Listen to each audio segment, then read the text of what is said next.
Assalamualaikum warahmatullahi wabarakatuh. Perkenalkan, ini anggota kelompok kami, Monatri Agusti, Bella Oktaviani, Nadia Nabilah, dan Yuning Indana Zulfa. Program pencegahan primer, penyalahgunaan nafza, mata kuliah penanganan nafza. Sebelum memulai, kami ucapkan terima kasih kepada Bapak Ismet Firdaus, MSI, selaku dosen pengampu mata kuliah penanganan nafza. Bebaskan generasi muda dari penyalahgunaan nafza. Tujuan program penyuluhan: pertama, meningkatkan pengetahuan tentang bahaya penyalahgunaan nafza serta dampak buruk yang ditimbulkannya. Kedua, menghimbau pelajar untuk menjauhkan diri dari nafza. Ketiga, meningkatkan kesadaran pelajar akan peran pentingnya dalam menentukan masa depan bangsa. Sasaran program pencegahan ini ditujukan terutama kepada para anak-anak dan generasi muda yang belum atau jangan sampai menyalahgunakan narkoba, seperti siswa atau siswi di dalam lingkungan sekolah, untuk melindungi mereka dan mengurangi serta mencegah timbulnya pengguna baru. Selanjutnya, manfaat program penyuluhan. Yang pertama, menambah wawasan dan pengetahuan siswa-siswi tentang nafza sejak dini. Yang kedua, siswa-siswi dapat menjauhkan diri dari pengaruh penyalahgunaan nafza. Lalu yang selanjutnya, siswa-siswi dapat memiliki pandangan akan masa depan yang baik bagi diri mereka. Waktu dan tempat. Waktu pelaksanaan penyuluhan adalah 4 September 2020 dan tempat pelaksanaan penyuluhan di SMP dan SMA Raudatul Jannah. Selanjutnya, pelaksana. Pelaksana program penyuluhan ini adalah kami sendiri sebagai mahasiswa UIN Syarif Hidayatullah Jakarta jurusan Kesejahteraan Sosial, yaitu Monatri Agusti, Bella Oktaviani, Nadia Nabila, dan Yuning Indana Zulfa. Bentuk program kegiatan. Berikut kami paparkan kegiatan-kegiatan yang akan kami laksanakan ketika program penyuluhan. Yang pertama, memberikan informasi tentang nafza dan dampak yang ditimbulkannya. Yang kedua, memberikan edukasi pencegahan penyalahgunaan nafza. Yang ketiga, berdiskusi dengan siswa-siswi dengan mengadakan sesi tanya jawab.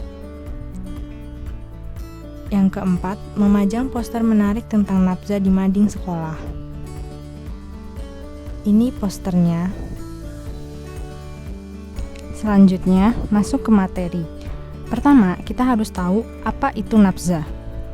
Nafza adalah singkatan dari narkotika, alkohol, psikotropika, dan zat adiktif lainnya.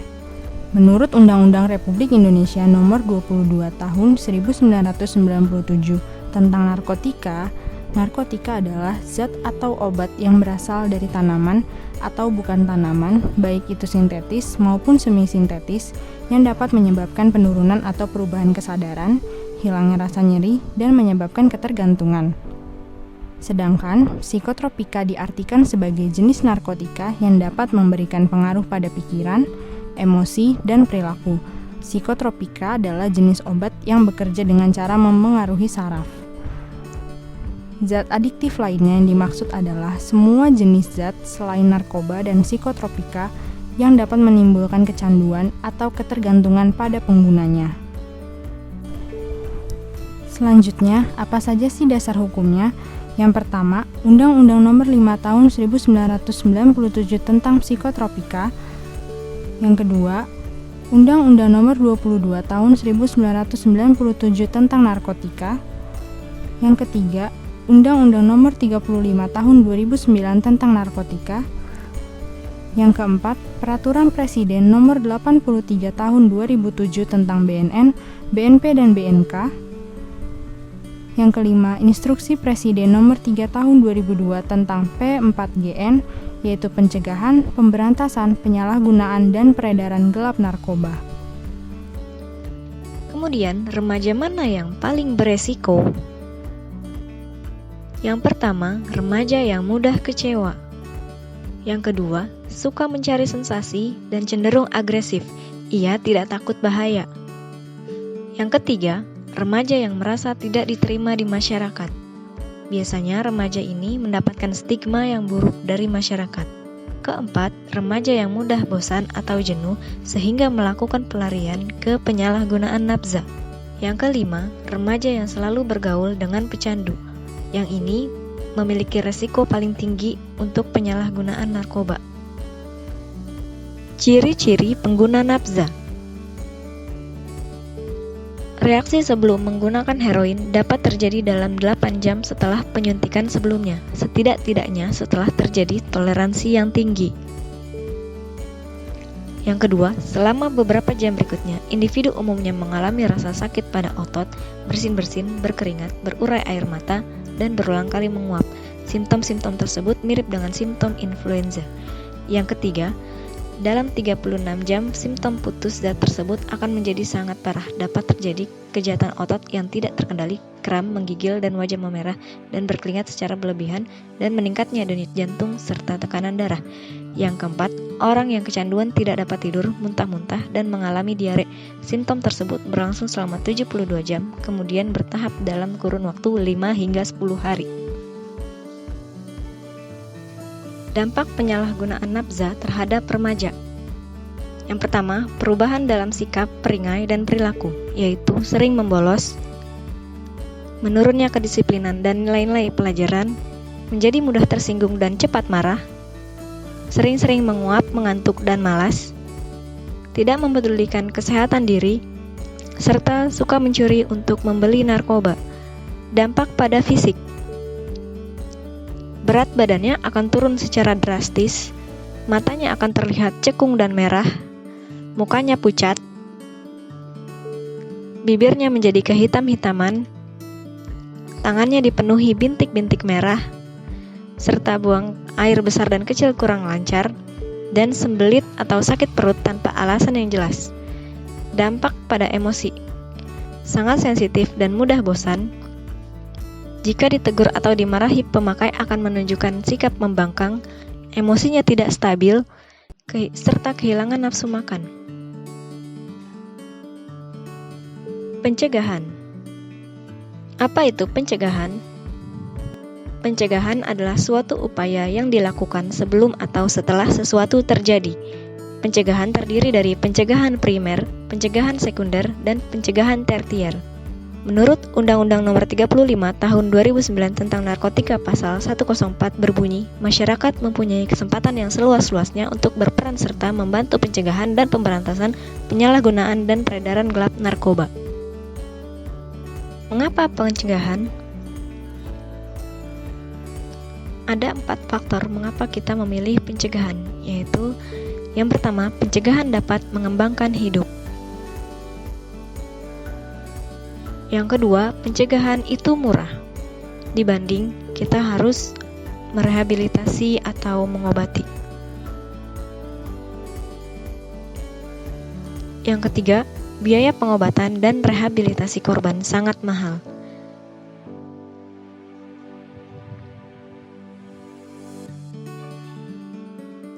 Yang keempat, lebih mudah dilaksanakan dan lebih menyenangkan.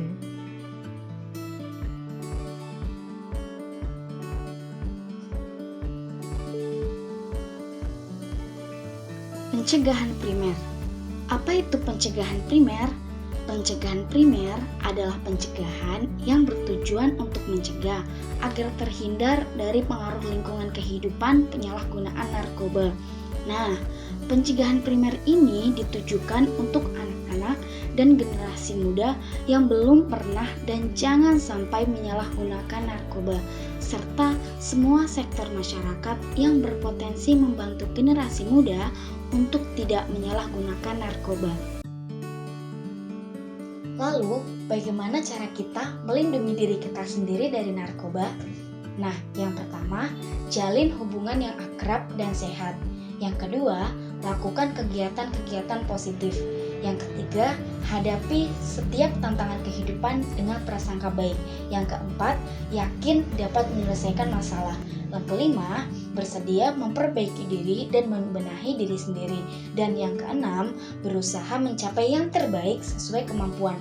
Tidak perlu memaksakan diri, sebab tidak ada seorang pun yang sempurna. Adapun langkah-langkah yang bisa kita lakukan untuk mencegah penyalahgunaan nafza. Yang pertama, jangan pernah mencoba menggunakan nafza sekalipun, kecuali atas dasar pertimbangan medis atau dokter. Yang kedua, ketahuilah akan berbagai macam dampak buruk narkoba. Yang ketiga, pilihlah pergaulan yang baik dan jauhi pergaulan yang bisa mengantarkan kita pada penyalahgunaan narkotika, nafza ataupun narkoba. 4. Memiliki kegiatan-kegiatan positif seperti mengikuti kegiatan organisasi atau sanggar teater yang memberikan pengaruh positif kepada kita. Yang kelima, selalu ingat akan ancaman dan hukuman untuk penyalahguna narkoba, terlebih bagi pengedar narkoba. Yang keenam, gunakan waktu dan tempat yang aman.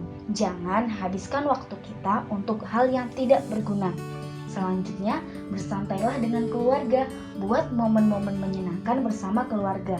Dan yang terakhir, bila mempunyai masalah, maka cari jalan keluar yang terbaik. Jangan jadikan narkoba sebagai jalan pelarian.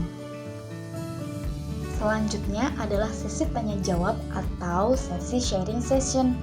Audiens dipersilakan untuk mengajukan pertanyaan atau bercerita seputar pengalamannya kepada kita. Sampailah kami di penghujung pemaparan presentasi dan penyuluhan dari kelompok kami. Oh iya, karena pandemi COVID masih bertengger di negara kita harus saling tetap jaga ya. Jaga jarak, jaga rumah, jaga diri sendiri, dan jaga kesehatan. Oh iya, jangan lupa untuk tetap di rumah aja ya. Sekian dari kami. Sebelum kami menutup presentasi ini, izinkan kami memberikan pantun dari kelompok kami. Pergi berlibur ke Magetan. Di Magetan ke rumah paman. Terima kasih kami ucapkan karena sudah bersedia untuk menyaksikan. Wassalamualaikum warahmatullahi wabarakatuh.